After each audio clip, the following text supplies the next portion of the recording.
This lesson explores the important difference between stop doing and stop to do. These phrases sound similar but have very different meanings. Understanding these differences will help you use English more accurately. Stop doing and stop to do often confuse learners because they look alike. Stop doing means quitting an activity, while stop to do means pausing one activity to begin another. This difference can change the meaning of a sentence completely. Stop doing something means you quit or finish an ongoing activity. For example, when someone says, "She stopped smoking last year," it means she no longer smokes. The action of smoking has ended.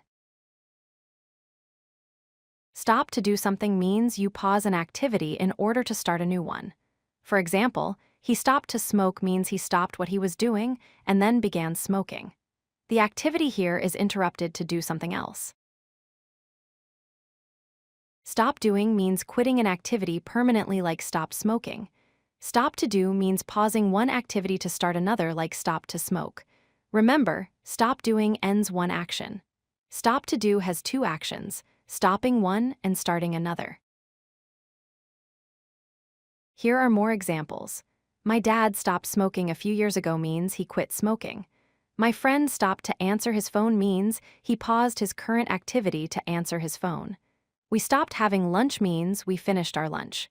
We stopped to have lunch means we paused one activity to eat lunch. Try choosing the correct form in these sentences. I quit stopped raining means the rain ended. I paused stopped to buy tea means I paused what I was doing to buy tea.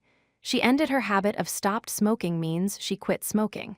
He interrupted stopped to call mom means he paused to make a call.